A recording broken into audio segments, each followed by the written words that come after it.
people handsome and good looking नहीं हो सकते। ये सही बात बोली है, ये लड़की ने सही बात बोली है। तभी तो बोलो हैंडसम हो, बोला मैं मिडिल क्लास लगता हूँ। वो बोल रहे हैं कि वो मिडिल क्लास लगते हैं, आप बोल रहे हैं नहीं, यू आर वेरी हैंडसम। इसका मतलब है कि हैंडसम लोग मिडिल क्लास नहीं हो सकते। नहीं, मैं चाहता हूँ वो भी मुझे यही बोले, वो मैं चाहता हूँ मुझे भी वही बोले। चल एग्जैक्टली, ये भाग जाएगा। बक। शादी से एक दिन पहले और शादी से एक दिन बाद, what was the change Vicky in your life? एक दिन पहले और एक दिन बाद। शादी के एक दिन पहले आई वाज ड्रंक, शादी के एक दिन बाद आई वाज हंगओवर। सीरियस है, फैक्ट है। Like really hangover. कहते ये कौन आ गया यहाँ पे? Dinesh, what was yours? शादी से एक दिन पहले, शादी के एक दिन बाद। पहले अकेले मैरिड फॉर टू लॉन्ग। पर वही है, शादी के एक दिन पहले यू आर सिंगल, शादी के एक दिन बाद यू आर मैरिड। एग्जैक्टली। मेरे का सिर्फ जिंदगी में एक ही डिफरेंस था कि मेरे बिस्तर पे एक और इंसान सो रहा था। हाँ, मैं वही बोलने वाला था। हाँ, और मेरी बीवी ना रात को मेरे ख्याल से चलती है, लाइक मतलब एक और इंसान और बीवी। हाँ, 3 लोग। माँ भी तो है। दिनेश क्या बात करो, माँ को कहाँ छोड़ूंगा? एक दिन रात को मैं 2:30 बजे YouTube पे वीडियो देख रहा था, पलट के उल्टा लेट के, लाइट बंद, मैंने राइट मुंह किया, मेरी बीवी ने मेरी साथ करवट ले रखी थी।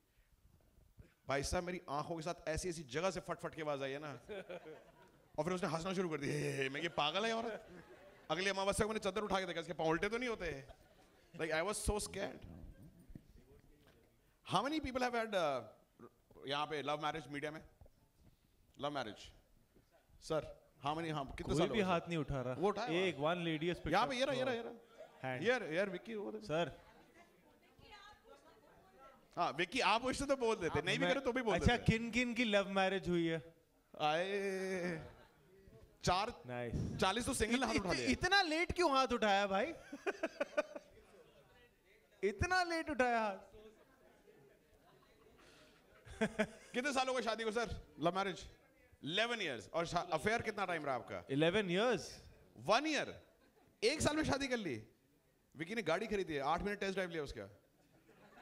क्या? Sorry I missed it. क्या? 1 साल अफेयर, चलो 11 साल से शादी चल रही है, 12 साल हो गए आपको बीवी के साथ। सबसे खूबसूरत चीज आपकी बीवी के बारे में जो आपको makes you fall in love with her every single day, सबसे खूबसूरत चीज? क्या बात है। और व्हाट इज वन थिंग उसको चाहिए कि वो इंप्रूव करे? हाँ, किसकी? अच्छा, आप भी जिम्मेदारी सिखा दी यार। क्या 12 साल? Give it up for this guy man. What is your question? How many people have a question about this? Sorry, there was one guy no पीछे, विकी के लिए क्वेश्चन रेडी था। हाँ जी, जरा पूछना एक बार। अरे भाई, आपके सवालों से डर लगता है मुझे। So the question was that be it Sobhita and Raman Raghav, Taapsee and Manmarsiya, Bhumi and Govinda, and now Sara and Zara Hatke, why are you not getting along with your on-screen girlfriends and wives? अब दो, ये बंदा भरा बैठा 11 बजे से। मैं बड़ा अच्छा क्वेश्चन। भगवान जो है ना लाइफ में संतुलन हमेशा देता है हर एक की जिंदगी में। तो जब मेरी रियल लाइफ इतनी शॉर्ट हो गई है ना कि कटरीना मिल गई है, तो उन्होंने कहा भाई कि तेरी रियल लाइफ में हमेशा गड़बड़ रहेगी, पर तेरी रियल लाइफ में सॉर्ट कर दूंगा। तो ये बैलेंस है लाइफ में। You're enough for these guys. Where's another question यहाँ पे? Where's another question? Right there, ma'am. Right there. What's your name, ma'am? Vijay Lakshmi. Can we hand over a mic to her, please?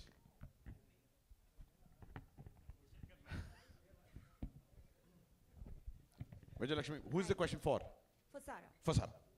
Hi, Sara. Hello. Good afternoon. I'm from Free Press Journal. My question to you is whether it was Mukku in Kedarnath or Rinku in Atrangi rape, people have somewhere accepted you. There's always a relatability factor whenever you become a girl from the small town of India. You think these kind of roles give you a little more edge as a performer? See, honestly, ma'am, I don't know if it's about edge, but honestly, like all jokes apart, the truth is that I really relate to the pulse of my country very strongly. I've always grown up thinking of myself as a Indian Desi girl from Juhu that lives with mama and doesn't really have frills and fancies and any filmy, you know, even friends really, to be honest. So one has always grown up not just knowing, but also being very proud of my Indianness. But I think that's a more personal thing. I think what you're asking me is ultimately it's Gattu sir's vision or Anandji's guidance or Lakshman sir's instruction that makes me feel like a character that you can relate to. I think that's what it really is all about, at least for me. Thank you. Hi, Mayur here. Vicky, to your left, Mayur here from Beyond Bollywood. हाँ जी Obviously, sir आप आपने- बैठ जाओ मैं सारा के साथ बढ़िया. Acha. हाँ. विकी, ऑब्वियसली आई थिंक मेरे एक कलीग ने पहले पूछा कि इससे पहले जो अभी आपने फिल्में की है उसके अंदर कॉम्प्लेक्स रिलेशनशिप रही है, बट इस फिल्म की शूटिंग आपकी शादी से पहले हुई या शादी के बाद? सर ये बहुत अच्छा सवाल पूछा है. 10 दिन शूटिंग के शादी से पहले हुई, शादी के लिए छुट्टी ली और शादी के 4 दिन बाद फिर इंदौर निकल गया इस फिल्म की शूटिंग करने. I think he's the 4th actor जो मेरे साथ शूटिंग करते करते शादी कर लेता है. जिसको I शादी think करनी है इसके साथ पिक्चर कर मैं लो. ये कर बोल चुकी हूँ, जिसको भी शादी करनी है और जिन औरतों को अपने पतियों से शादी करवानी है, just make them sign a film with me. I think there's something about my energy that makes them want to run away and get married immediately. Vicky, obviously आपने जैसे अभी कहा कि ये शादी के 10 दिन बाद शूटिंग हुई और तो उस स्थिति में obviously you are in in a moment, एक blissful moment of your life. तो फिर उस रियल लाइफ को ऑब्वियसली सेपरेट करके इस ऐसे किरदार को निभाना ड्यूरिंग दैट मोमेंट, कुछ जिसके बारे में बता सकते हैं? यार देखो शादी हुई थी और उसके 10 दिन बाद, हाँ 10 दिन बाद फिर इंदौर जाना था शूटिंग करने. एंड उससे पहले हमने बॉम्बे में कई पोर्शन शूट कर लिए थे फैमिली के साथ वगैरह. सो आई थिंक जो भसड़ एक शादी में होती है, काफ़ी सारे लोग शादीशुदा हैं तो पता ही है, हमारे देसी शादियों में तो मतलब वो पार्टी तो होती है पर साथ में टेंशन भी काफ़ी होती है कि अरे यार सबने खाना खा लिया, ये हो गया वो हो गया फलाना. तो वो भसड़ को ही कैरी ऑन करके फिल्म के सेट पे लेके आना था, क्योंकि यहाँ पे भी जैसा आपने देखा गालियाँ ही पड़ रही हैं मैडम से और पूरी पिक्चर में सह परिवार भसड़ मच रही है, तो उसी को कैरी फॉरवर्ड ही करना था, तो वही कोशिश की है. कच्ची कैरी सर. हाँ जी, काला खट्टा और चाट खाना कितना जरूरी है शादी के बाद? बहुत जरूरी है सर. सिर्फ एक पंजाबी पूछ सकता है ये क्वेश्चन. हाँ, खाने शादी से दिमाग नहीं पहले लगा शादी के हमारा. बाद बहुत जरूरी है ये.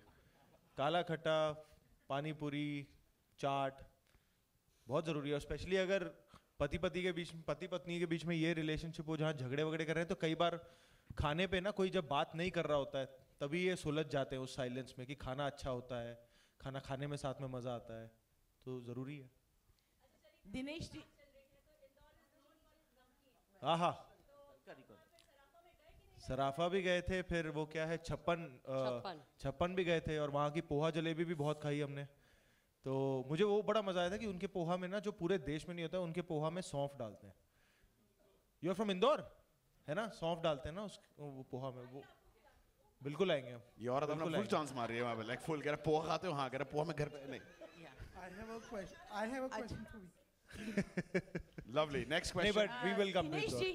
दिनेश जी, मेरा आपसे एक सवाल है. भावना ना हाँ जी, भावना जी.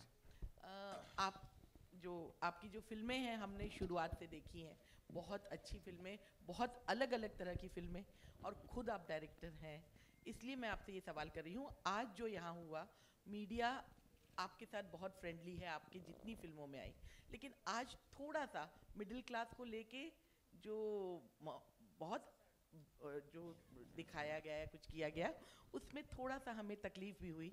अगर देखा जाए तो देश में जो सबसे जो यूपीएससी का एग्ज़ाम होते हैं उसमें सबसे ज़्यादा मिडिल क्लास लोग जाते हैं और करते हैं. मेरा भाई खुद यूपीएससी में सेलेक्ट हुआ था.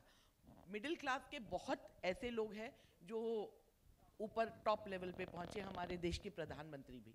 तो क्या आप ये मानते हैं कि मिडिल क्लास में जो ये छोटी मोटी जो खट्टी मीठी बातें होती हैं, उसके अलावा मिडिल क्लास में एक बहुत बड़ा पावर भी है, वो देश को बनाता है, वो देश को चलाता है, वो ऐसा नहीं है कि वो सिर्फ मजाक बनाने की वस्तु हो? क्या भावना जी, मैं खुद ना मेरे घर में हम लोग जॉइंट फैमिली से हूँ, हम 25 लोग साथ में रहते थे. जब हमें घर छोड़ के जाना भी था ना, तो हम नहीं गए 5 साल.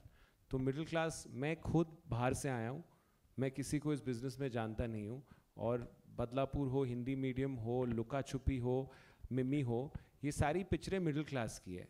Maddock makes films for middle class because we are middle class. And ऐसा कुछ नहीं है. अभी हमने क्या करना चालू किया है ना, हमने आपको मुद्दा एक्चुअली दिखाया नहीं है. इस पिक्चर में हमने बोला कि पहले क्या होता था कि हम पूरा स्पून फीड करते थे, पर मुझे लगता है अभी audience wants more when they come to a theatre. तो इस पिक्चर में आपने सिर्फ 10% देखा. इनका डिवोर्स हो क्यों रहा है? ना आपके पास आंसर है ना इनके पास आंसर है. इनसे पूछेंगे अभी. और इस पिक्चर में एक लक्ष्मण उत्तेकर जो इतना सेंसिटिव डायरेक्टर है, जो खुद he started from the basics और अभी ही इज डूइंग, नहीं आई एम सेइंग लुका छुपी भी, तो उनकी पिक्चरों में ही ये है. तो आप इतना मेरे पे इतना ट्रस्ट रख रही है, जब आप ये पिक्चर देखेंगे ना, ये आपको हंसाएगी, बट सबसे ज़्यादा you will feel proud of who you are, an Indian, and the opportunity India has. So that you trust me on. Hi Vicky, I have a question. Last 2 questions that we do. Yeah, I have a question for you. So I wanted to know, Zara Hatke की story में, was there any relatable moment from your real life for you in the entire story? कुछ क्योंकि मतलब हम सब जो एक family story जब आप बनाते हैं तो माँ बाप मामा मामी ये सब हम सब रिलेट करते ही हैं. यू नो मेरे जो पूरा परिवार है रिलेटिव्स का, they are not in Bombay. वो सारे कुछ पंजाब में है, कुछ हिमाचल में है, कुछ देहरादून में है. तो पर जब भी हम इकट्ठे होते हैं तो जो माहौल बनता है, जैसे पिछले साल मेरी कज़न की शादी थी हिमाचल में, तो जब हम वहाँ गए थे तो हम एक ही कमरे में 10 लोग सो रहे थे हम, क्योंकि वो जो माहौल जो साथ में मज़ा आता है और जो कई टाइम से हम मिले नहीं होते हैं और बातें शुरू होती हैं और सब कुछ होता है, वो माहौल कुछ और ही होता है. And we always craving for that in a city like Bombay. तो जब हमें ये शूटिंग के दौरान वो जीने का मौका मिला, वो फील करने का मौका मिला, so I think on set also it was like a big family coming together. और वो जो 50-60 दिन हमने साथ में शूट की लगातार, तो वो बड़ा मज़ा आया. And I think that was the relatable factor for us कि यार एक परिवार को घर से छोड़ के हम सेट पे आते थे और वो ये दूसरे परिवार के साथ हम काम करते थे. आप कभी लिविंग रूम में सोए हो? हाँ सर, है ना. या सर मैं जहाँ पैदा हुआ था मलाड में, मालवानी कॉलोनी, पता नहीं पता होगा कि नहीं. हाँ, सो मालवानी कॉलोनी नंबर 1 में वो 10 बाय 10 का कमरा था, तो वहाँ मैं पैदा हुआ था. तो अभी तो कल जन्मदिन है, तो 35 साल पहले मैं वहाँ पे था. तो वहाँ से, पर it's been my parents journey.